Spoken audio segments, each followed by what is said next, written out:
Ladies and gentlemen, good day and welcome to the Tejas Networks Limited Q3 FY24 earnings call hosted by ICICI Securities. As a reminder, all participant lines will be in the listen-only mode. There will be an opportunity for you to ask questions after the presentation concludes. Should you need assistance during this conference, please signal an operator by pressing star and then 0 on your touchtone phone. Please note that this conference is being recorded. I now hand the conference over to Mr. Ashvik Jain from ICICI Securities Limited. Thank you, and over to you, sir. Thank you. Good evening, everyone. Thank you for joining on Tejas Networks Limited Q3 FY24 result conference call. We have Tejas Networks management on call, represented by Mr. Anand Athreya, Chief Executive Officer and Managing Director, Mr. Arnab Roy, Chief Operating Officer and Whole-Time Director, Mr. Sumit Dhingra, Chief Financial Officer, and Dr. Kumar N. Shivaranjan, Chief Technological Officer. I would like to invite Mr. Anand sir to initiate with opening remarks, post which we will have Q&A session. Over to you, sir. Thank you. Good evening. Welcome to the FY24 Q3 earnings call. This is Anand Athreya, CEO and MD of Tejas Networks, and I have here Arnab Roy, COO, Sumit Dhingra, our CFO, and Dr. Kumar Sivarajan, our CTO, is on the call. I'm just happy to inform you that we had a very strong revenue growth this quarter of 560 crores. And the last 9-month revenue in FY24 exceeded the entire FY23 revenue. And we have a strong order book of 9,028 crores. We had a loss of 45 crores in this quarter. And we continue to focus on execution and also investment to set Tejas for good growth in the coming quarters. Thank you. I will now hand it over to my colleague Arnab to go over the details for this call. Thanks, Anand. So in the next few minutes, I kind of give you a kind of a color of the business that we had in Q3. And after that, our CFO will walk you through the details in the financials. So first of all, we continue to see good business traction, both for our wireless business as well as our wireline business. So for our wireless, I think one of the big things is that we are continuing to ramp up our BSNL 4G RAN shipments. It's like several thousand have been shipped. And there's a combination of radios in band 1 and band 28, both single band and dual band radios. As continuing part of this project, we received additional purchase order of 107 crores for additional sites as part of this network built out for BSNL 4G.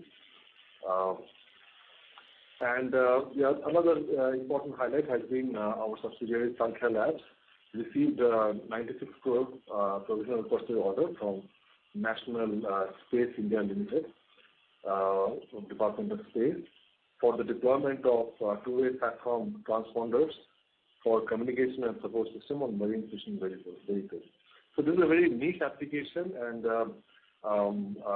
this is part of the vehicle tracking system solution that Concall has.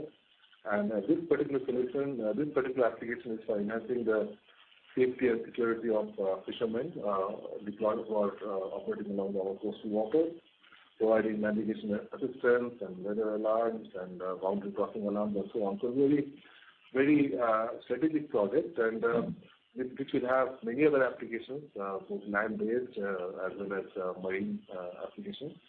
And we will look forward to seeing how we can replicate this success in other countries as well as in other applications as well.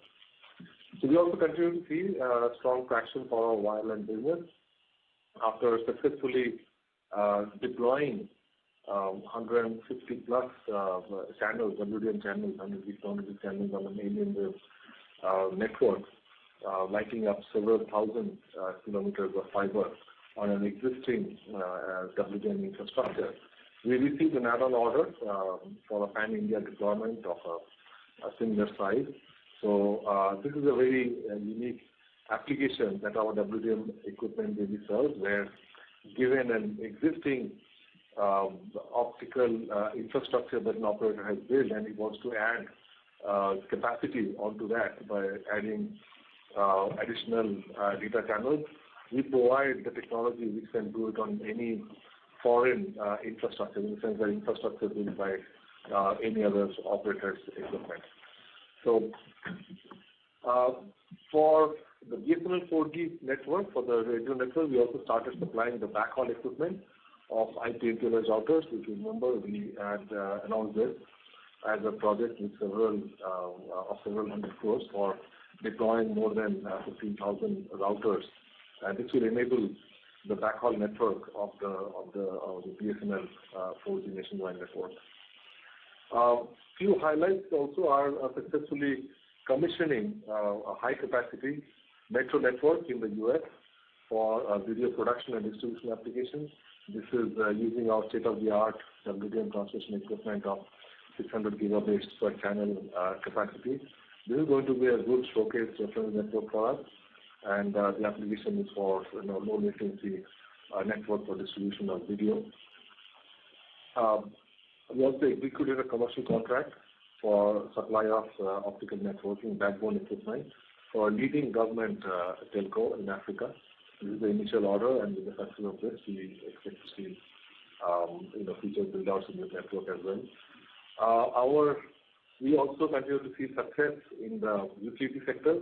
I mean, as you know, our utility business in India is very strong, especially for the modernization of utility networks in India, and we could replicate the same success for a leading power utility in Southeast Asia, where his older TDM-based network is getting upgraded with PTN and MPLS-TP technology. So the same the project that we've done in India, we've been able to replicate in other countries as well. And on the same token, in our power utility company in India, we commissioned a high-capacity national optical backbone, including the access portion of the network, using a combination of our PTN as well as our high-capacity WDM network.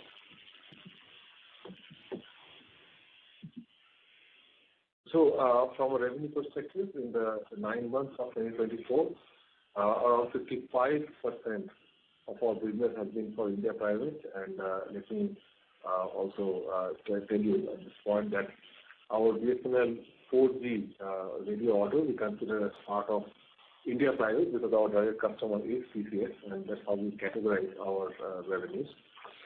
The international has been 15% of our business up to now, and the government has been the rest.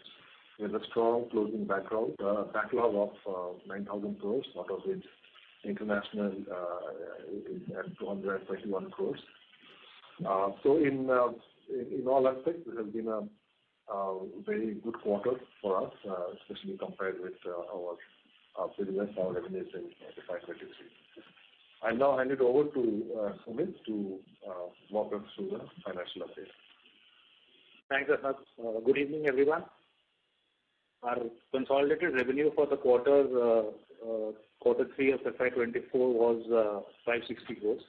This is more than double the revenue we reported in the same quarter previous year. As compared to the previous quarter, that is quarter 2, we've grown at a 41% growth rate. EBIT for the quarter was negative 56 crores, and PAT was negative 45 crores. On a 9-month basis, we had aggregate revenue of 1,144 crores, which is a growth of 84% over the previous year. We continue to make our investments to ramp up the R&D team and our operations, which are essential to deliver the growth potential that the company has going forward. Moving to some other financial details. We have net worth of 3,000 crores as of December 23. Inventory of 2,683 crores. The inventory is grown as compared to the previous quarter. This is mainly to secure non-lead items that we require for meeting our delivery timelines for some of the larger projects that we are executing. Trade receivables stand at 855 crores.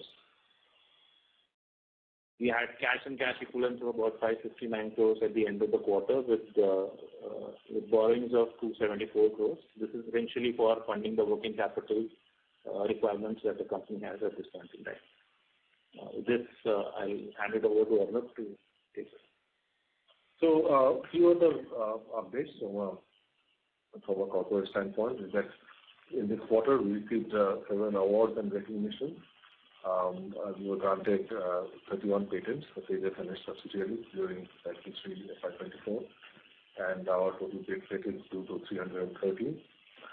An important recognition was a recognition by Gartner as a representative vendor in its market guide for optical transport systems. So basically a leading global analyst will be tracking our business and also kind of using our business to attract the global market for optical transport.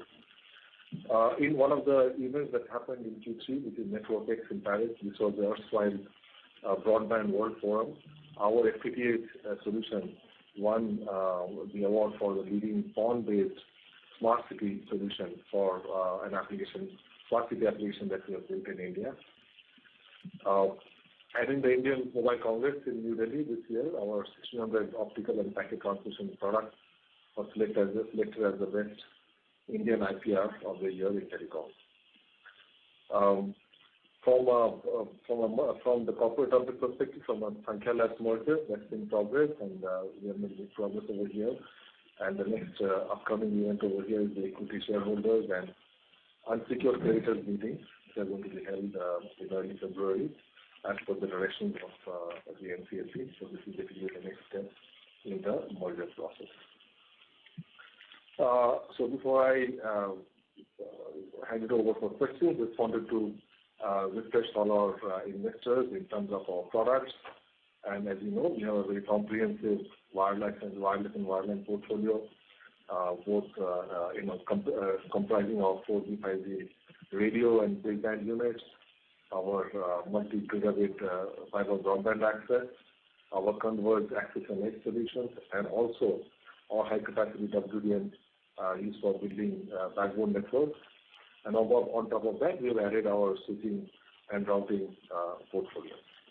So altogether, these products can build complete end-to-end networks for any operator. And now the unique selling point is that all of it is managed using a single network management system. Next one.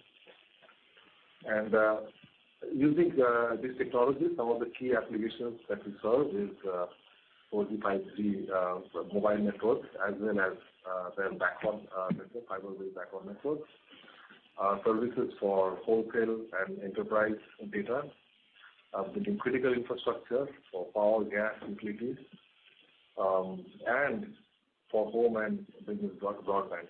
All of these sectors are showing high growth globally, and we are in markets and products and applications where we see very good growth in the upcoming future. So thank you. So with this background, I'd like to hand it over for the Q&A. Thank you very much. We will now begin the question and answer session. Anyone who wishes to ask a question may press star and 1 on their touchtone telephone. If you wish to withdraw yourself from the question queue, you may press star and 2. Participants are requested to use handsets while asking a question. Ladies and gentlemen, we will wait for a moment while the question queue assembles.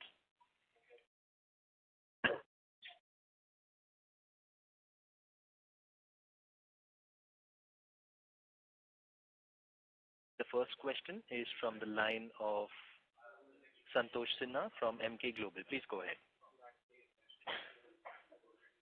Thank you. Thanks for taking my question. My first question is regarding this margin.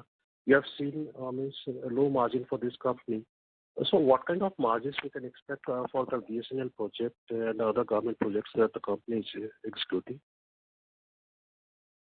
And second is regarding the trade receivable, increase in trade receivable. What has caused this?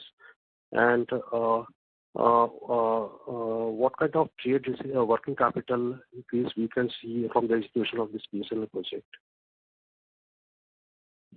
So, on the margin front, while we don't give any guidance on the project-specific margins, what we've also stated in the past is that wireless segment to begin with may have slightly lower margins compared to the wireline segment, given the order of magnitude of the project and the opportunity, it would on an aggregate basis compensate for the lower margin percentage. And on the working capital, could you please repeat the question? I didn't get the first part. So there has been a marked increase in the trade receivable. So what actually has caused this? Trade receivables. Yeah. Yes. So as you would see, our revenue for the quarter was 560 crores. That's a reasonable accretion in revenue compared to the previous quarter. And a part of this is what is contributed to growth in receivables, and we're expecting these to be realized over a period of next months. Okay. My next question is regarding the BharatNet project. So, any idea any color you can give in terms of when this project execution will actually BharatNet 3 will start, and what kind of opportunity that can create for Tejas? Yeah, so I'll take that one. So the BharatNet project is currently under definition. I think the project authorities, BSNL, BJNL are actually working towards, and DOT are working towards finalizing the specs of the project in terms of the scope and the exact technology and the specifications of the equipment that will be procured for this project. And the technology and the products are very much accessible, addressable by Tejas, and we look forward to significant success in this project as well, because we have the products and the technology that is being called for in this particular project. So this is going to be a very exciting opportunity for us going forward. So in terms of timeline, right now from what we know is that specs are getting finalized. The government is in conversation with all parties regarding finalizing the specs, and the tender should get rolled out in the next few months and start getting executed towards maybe the later half of the financial year. My last two questions. One is whether there are other POs that are expected with respect to BSNL project, like maintenance projects or other projects that are expected with respect to BSNL project from TCS or ITI? Yes. So the BSNL project for the 4G RAN, as we know, that this is for the first 100,000 sites. So there will be additional sites for additional coverage across the country. So that is expected to come. That's one part. And second part is that the tender also calls for a 5G upgrade of 40,000 sites. So that part of the business has not yet come to us. I think that will happen subsequently after the initial network gets deployed. So this tender also has the scope for additional business for us as part of this project.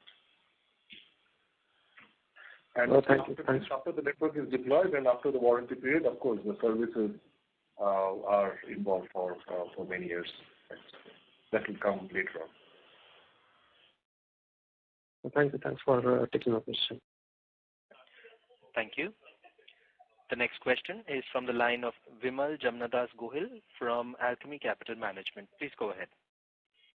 Yes, sir. Thank you for the opportunity. So my first question is again on the cost front. If I were to look at the raw material cost, the sequential growth in raw materials cost has been higher as compared to the revenue. Is it plainly because of the increase in the wireless business, or are we still sort of the problem of increased component prices for us is still not completely behind? That's question number one. The second question is on working capital. So if I were to see starting this year, FY24 to date, we have had incremental inventory of roughly 2,000 crores. And just to take forward Santosh's question here, if I were to look at our working capital days, right now we are operating at around 213 days versus our working capital was down considerably last quarter at about 150 days. I mean, our inventory days were down by almost 150 days. Now it is at 213. So if you can highlight this incremental inventory of 2,000 crores, the timeline of realization of revenues, if you can help us with it. Thanks. Okay. So maybe I can take the margin cost question first and request Arnab to supplement that. I think the increase in raw material costs this quarter is actually more on the account of factors, multiple factors I would say. One is essentially the product mix within the wireline segment, which essentially tended towards slightly lower margin products during this quarter as compared to the previous quarters. That essentially is one of the key factors where you would see why the material cost as percentage of revenue gone up. Also, as from a contribution standpoint, if you see this quarter, export revenues were slightly lower than the previous quarter, which had an incremental impact on the material cost as a percentage of revenue. These are the key aspects as to why material cost looks a bit higher. As we go along, I think we would expect the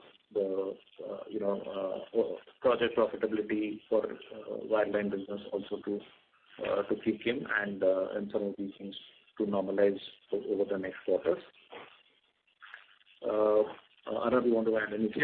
Yeah. So just to add to this, in terms of margin profile, if you see when we ship equipment for our network, there are different components of the network where these come at different margins, right? Where the blended margin is, of course, what it is that we have for the company. But for example, in a network, the access part of the network, where you have customer premise equipment, the lower capacity, lower cost devices, they usually have lower margins. But as we move deeper into the network and go to the higher capacity elements, that's where the cost and the margins are also much higher. So what happens there in a network, typically it's a blend of all of these things that go on, and that's what the blended margin comes to the margin that we are aware of. So in this, what happens is that quarter by quarter, based on the blend of shipment that happens, there's a small amount of margin movement, some amount of margin movement that also happens based on the blend of shipments, right? So I think in this particular quarter, based on what we have shipped out during the quarter, it has gone more heavily towards the lower margin components, which will get compensated in the next quarter by the other part of the network that we want to ship. So it's like a one-off temporary phenomenon in terms of that's why you see the higher cost with respect to the revenue. And so on the working capital, the incremental inventory. Yeah. So on the working capital front, I think we are in the middle of executing the large projects, particularly both on the wireline and the wireless side. Now, as we've mentioned in the past as well, in order to manage the lead times for some of the key components and to be ready for execution, we've been taking inventory action for specific situations, specific components, and that has sort of getting reflected in the inventory number that you see. The point to note also is that while if you look at it from the base of current revenue, I think it may throw up a picture where you're referring to, let's say, 200 days, etc. But given the phase that the company is in and where it is evolving from the current revenue levels to executing 9,000 crores worth of order book over the next few quarters, I think the increase in inventory has to be looked at in context of that number, right? And as we go forward, this 2,600 crore worth of inventory is essentially to be predominantly used for some of these large projects is to get executed over the next few months, and hence this increase in inventory as, let's say, days of order book, if one were to look at it that way, maybe a better metric to look at as instead of days of revenue or the historical data in the context of where the company is right now. Understood. And so just one follow-up on the margin part, as you explained. So if I understand it correctly, there are some components in the wireline side, which happens to be, by the way, are better margin business, but there are certain components within that also which are probably like maybe a pass-through or have lower margins, which are higher in terms of mix this quarter, which is causing a lower gross margin. Is that understanding correct, sir? That's correct. The network always has a blend of equipment, as it shows the entire equipment, where I talked about lower cost access equipment, customer payments, where the margins are lower, and the aggregation and the core has higher cost and higher margins. Another example is in our WDM network, the traffic carrying equipment at the endpoints. They have which actually pump in hundreds of gigabits and terabits of traffic. They have the higher cost and higher margin, whereas the transmission chain with the optical component, they have a lower margin. So when we ship a network, it's a blend of this is what gives us the overall margin. And in this quarter, the blend has been one part of it. And as we ship the other components of the network, the blended margin for that particular network or that particular shipment will come back to our. So this that shipment is expected. So the higher capacity shipment where our margins are higher is expected to kick in from Q4. Yes. This is part of the same project. So part of it gets executed in Q3, part of it gets executed in Q4. So that's how it will happen. Understood. All right, sir. Thank you so much. There are certain other questions, but I think I'll join back in the queue. Thank you. Thank you. The next question is from the line of Sangam Iyer from Concilium. Please go ahead. Yeah, hi. Sorry to harp on the working capital again. The receivables that we saw shooting up significantly in this quarter, was it primarily due to shipments more happening towards the latter half of the quarter, or is this the new norm in terms of the receivables for this execution of this project? Just wanted to understand that first. It's related to the revenue that got shipped during the quarter. And we will collect this based as per the payment terms and as per the collection cycle as we go along over the next few months. Not specifically limited only towards the end of the quarter. Okay, because for an incremental 560 odd crores of revenue generated, our receivables went up by 370 crores. So that's why I was just trying to understand what's the kind of payment terms for this particular project, because the project is large and this could actually stretch the balance sheet incrementally, given that our net cash balance has also come down to 200 odd crores. So that's why I was just trying to understand how to look at the incremental cash flows that would come in based on the execution of the project. So I think while as Sumit explained, it has nothing to do with the shipment profile, but usually during the quarter, the shipments all build up so that, as the quarter progresses and towards the end, like any other business, the volume shipment increases over the weeks as it goes towards the end of the quarter. So from that point of view, yes, I mean, the larger volumes happen in the subsequent months and towards the subsequent weeks and so on. But I don't think most of this is connected to the time at which the shipment happens. Got it. And secondly, on the margin front, I understand that you have product mixes that can alter a margin on a quarter-on-quarter basis. So on an annualized basis, when we look at the mix of order backlog that we have and the mix changing towards more wireless. Should one be looking at closer to 30% as a base case stable state gross margin, or is that something too early to predict for now? What was the number? Well, what was the number you mentioned, the margin?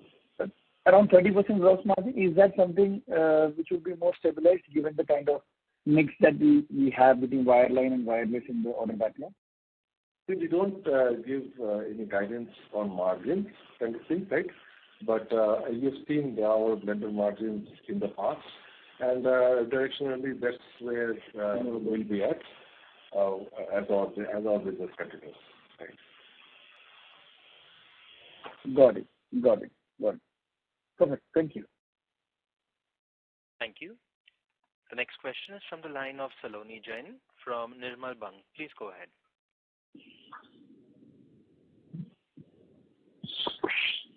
Hello. Yes. Hello. Please go ahead, sir. Yeah, this is Manish Oswal from Nirmal Bang. I have a question on our export opportunities. So how we are seeing the traction over there, and secondly, the investment which we are making on R&D side. So how long this will continue? Because in the presentation we said that loss because of the R&D investment. So the investments in R&D, how long it will continue at this pace? Thanks a lot.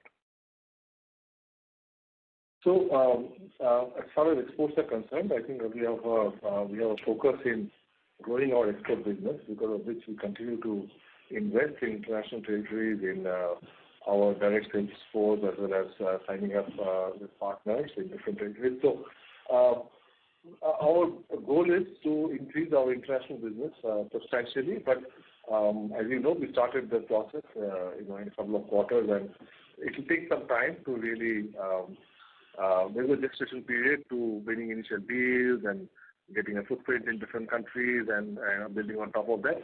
So it is going to take some time before we see large projects internationally, which we are replicating what we have in India. But I think the investment and the focus is certainly over there. As far as R&D investments are concerned, I think R&D investments are going to happen for some time, because there is a lot of products and a lot of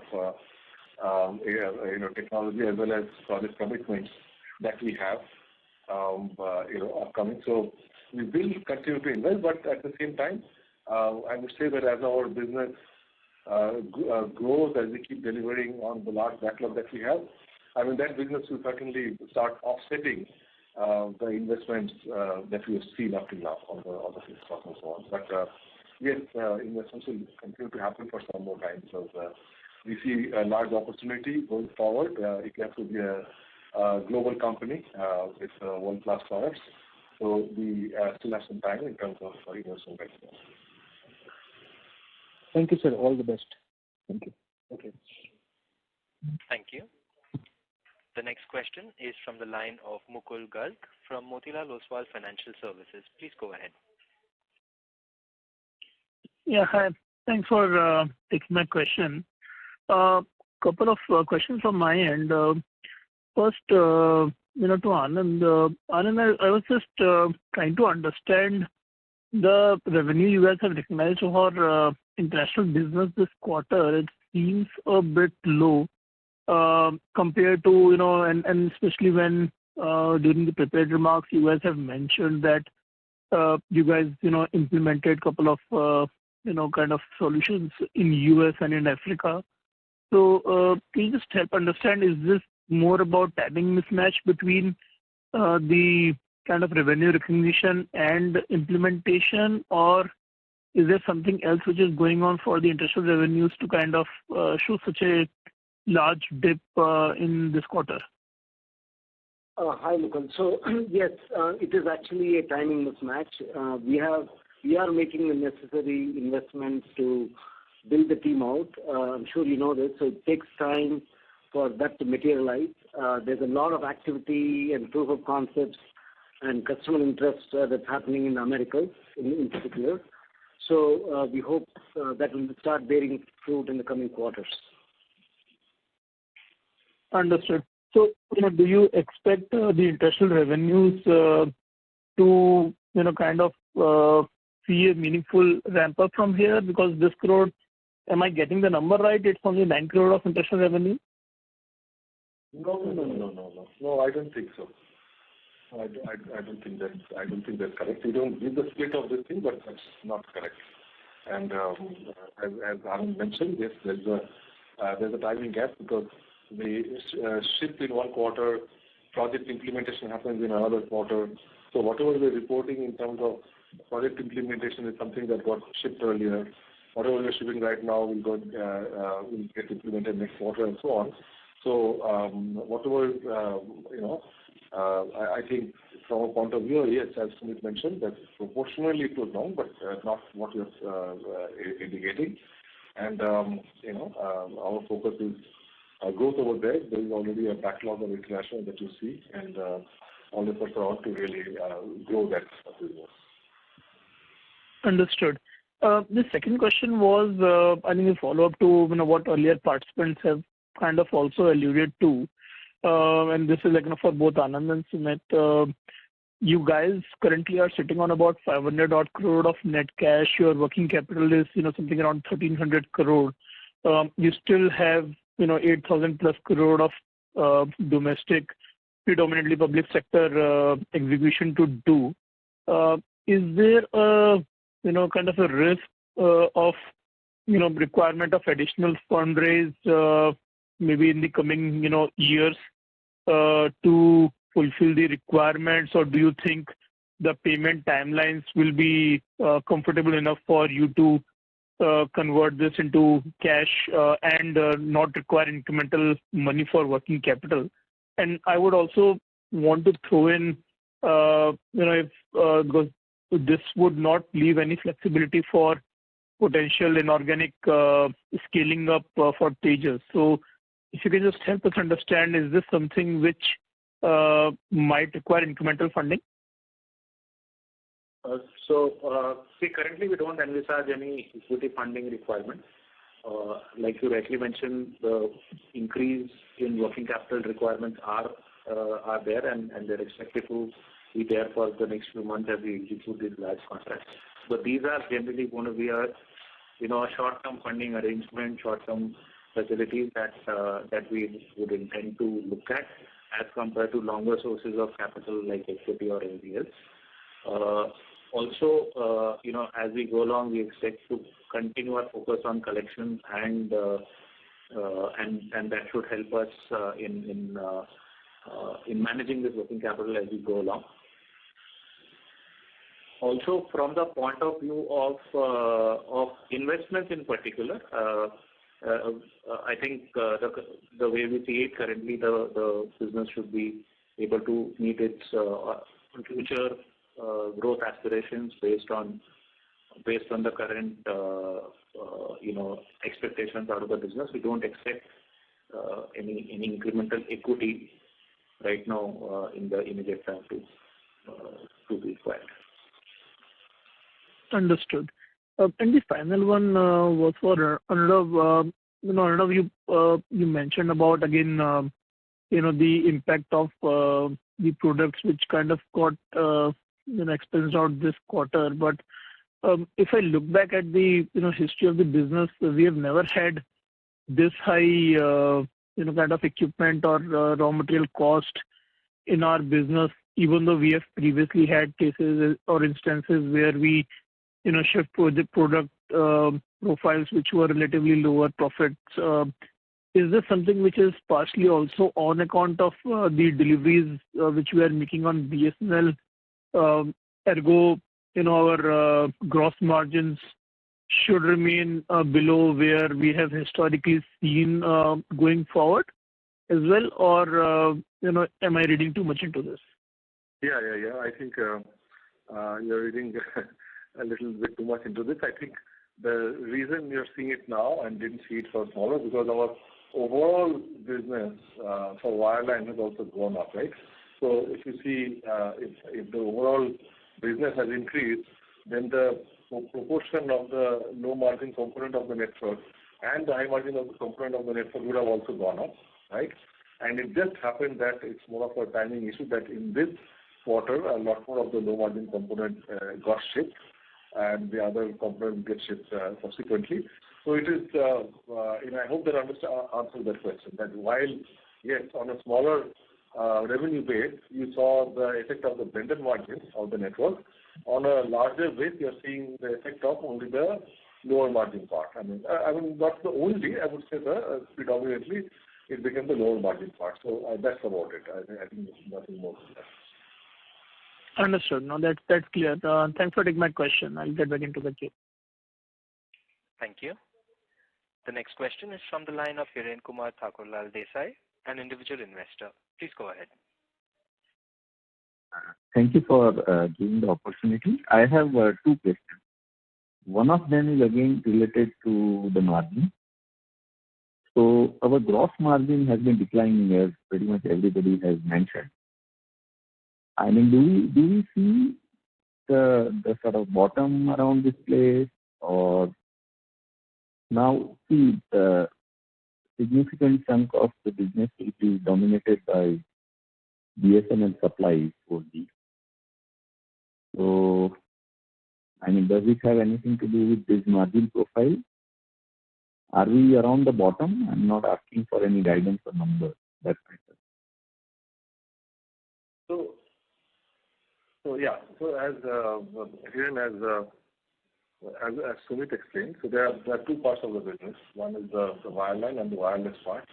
So the wireline business, you basically know what our overall company gross margins are, and that's done in the past. So there is no change to that, except that as we talked about the blend of margin that happens across different products.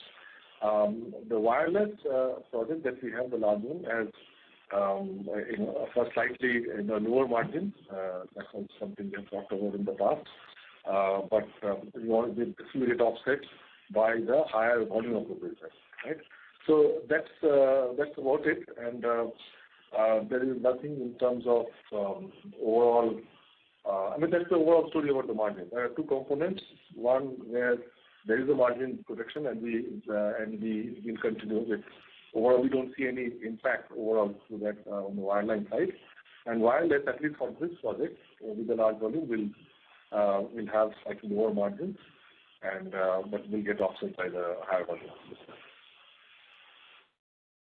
The second part is about the currency movement. So now, especially the wireless part, our sales, I assume, contracts or sales or whatever, is in rupees versus most of the components in dollars.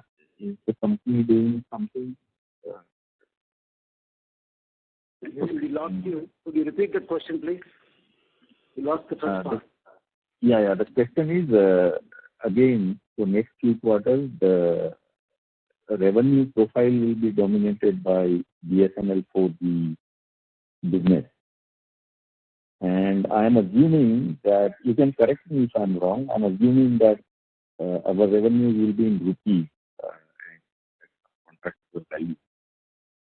But the raw material is in dollars, right? For the component. So, are we doing something to protect margin in that aspect? Protection of. Yeah. So basically, forex management, and I'll let Sumit answer that question. So I could only partly hear. I think what you're saying is, while our revenues are going to be in rupees, our procurement is in dollars, and how are we?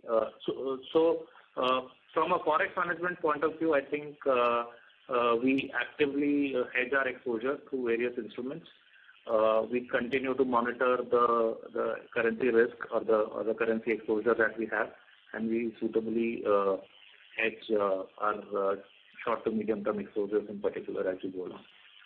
I'd also like to add that, especially for our BSNL radio products, we've done a significant amount of localization of the components that go into the product. A lot of the costly portions which are there. I mean, not the electronic components, but there are many other components that go into the radio design. And we have significantly localized that, and a lot of our partners are manufacturing in India, or we have original Indian manufacturers who we have used in our design. So I think while there is a significant dollar component, it is not as dominating as you would expect because of the amount of localization that we have done in the product. Okay. Thank you. Thank you. The next question is from the line of Mohit Ansari from Hyderabad Investment Forum. Please go ahead. Yeah. My question is with regard to 4G technology or the BSNL that we have developed.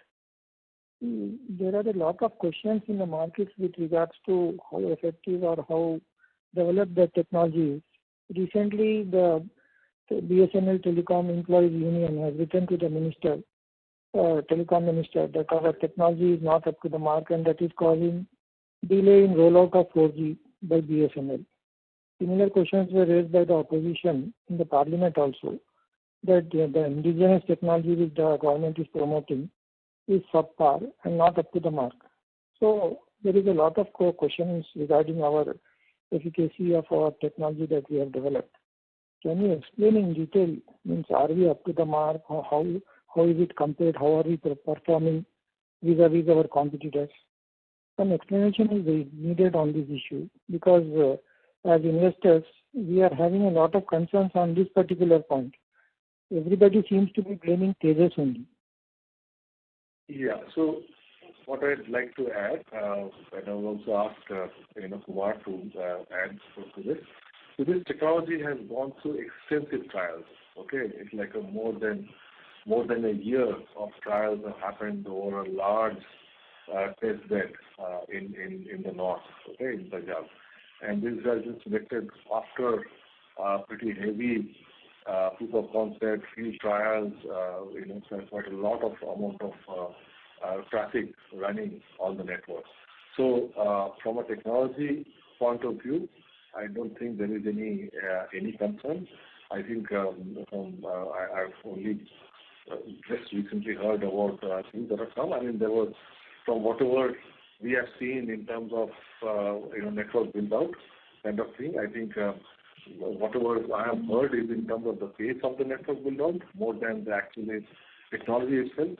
And this technology has been tried and tested and compared with even the world class, the leading foreign vendors in terms of performance and robustness has been tried and tested, and only after that have the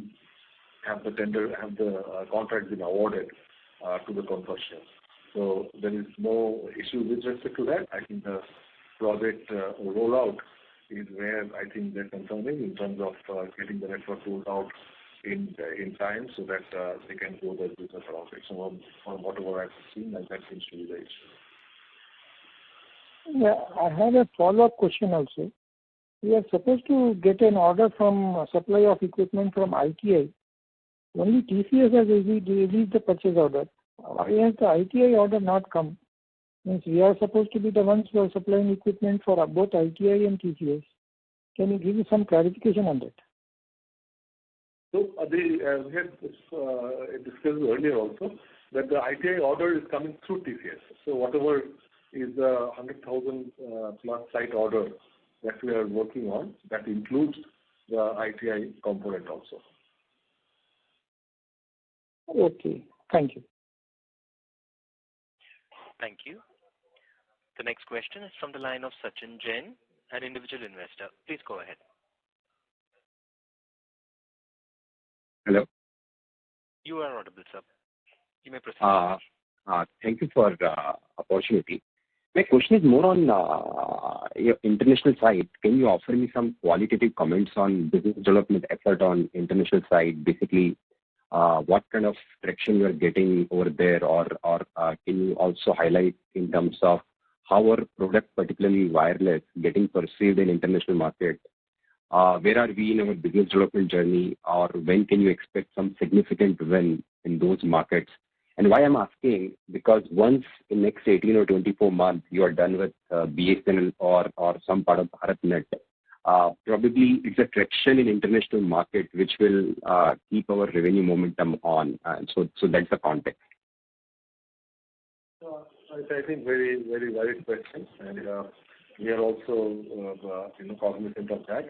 And so a lot of investment is happening just to not only from a direct investment from our side in terms of investing in presence of sales teams and support teams and all those kind of things. But we are also using our partnerships with the Tata Group companies, TCS and Tata Communications and TCTS and all this kind of thing, and using those channels and partnerships as well to get access to customers across the globe. So we have seen initial traction. There have been bids that we have worked together with them, and there are many other customers where we've got connectivity connected to the instructions and all where we have been able to access. So we are also, apart from our direct business development, leveraging the brand and the relationships of the group as well, right? Except that this in this business, any business development, any significant results takes time. So while we are focusing on the smaller network opportunities where we can get in quickly and grow our business, we are also working with group companies as well as directly for the larger opportunities in tier one operators across the globe. So the focus is there, and we hope to see results sometime down the line. We are just conscious of the fact that these things take time and effort, and once you have significant breakthroughs in some markets, the replicating them in those areas becomes that much easier, and that's what our focus is on. Right. So in your initial discussion with customer, can you give some qualitative input in terms of how we are getting perceived in those markets post we are doing this BSNL order bit? And I understand it, business development takes time, but internally when you guys are thinking, how far we must be from a good win and a sizable win? And just need your qualitative inputs. So maybe I can take this. So as Atul said, this is going to take time. That's number one. The second thing is, I think we have to get to a point where there is a reasonable size rollout in BSNL because everybody's watching. We are doing it for the first time here. So I think when that happens, then I think people will be more interested in doing, proof of concept trials and all other good stuff. So again, our focus is going to be twofold. One is developing countries, and there are lots of them in Africa, in Southeast Asia and other places, and also in developed countries where there are rip and replace programs, where we can definitely will have an opportunity to participate. But I think next takeaway is, everybody is going to be watching this, and when we pull this off, then I think the doors will open up. Thank you. Thank you. Thank you. The next question is from the line of Sohan Joshi, an individual investor. Please go ahead. Am I audible? Yes, we're audible. Just one question. When will we be able to monetize our Renaissance strategic partnership? Are we looking at the revenue after the BSNL project is executed? And what will be approximately R&D spend? Is the R&D spend currently which is getting reflected is of the Renaissance partnership, or it will get recognized in the P&L from the subsequent quarters? Which partnership are you referring to? Renaissance. Oh, Renaissance. No, I don't think anything over here is reflective of any partnership or with Renaissance. No. It's not. Those are all just technology partnerships like we have with many other people for leveraging technology and co-development and stuff like that. But the results over here are not connected to our partnership with Renaissance. Yeah. So we have time for one last question. That's it from my end. Thank you. The next question is from the line of Ranjit, an individual investor. Please go ahead. Hi, good evening. Thanks for the opportunity. I have a question about this margin blend and product mix. So the question is, do we have any strategic business product plan for enhancing the margin mix? And the second part of the question is, are the low margin products a necessity for winning higher margin business? And if so, is there any plan to partner with a third party so that the company focuses on more on the higher margin? That's my question. Thank you. Thank you. So let me take a stab at this. So a couple of things. As a OEM company, we will always constantly look at our products to see how we can make it faster, better, cheaper. And there are many ways to do it with alternate designs, with working with our suppliers. So that is a work, always constant work in progress. So that's number one. Then in order to win deals like this, it is always good to have a complete portfolio where it makes sense. And also, we are definitely open, and where if it does not make cost sense for us to build it own, and we can partner and outsource it from someone, we will definitely look at it, all the time.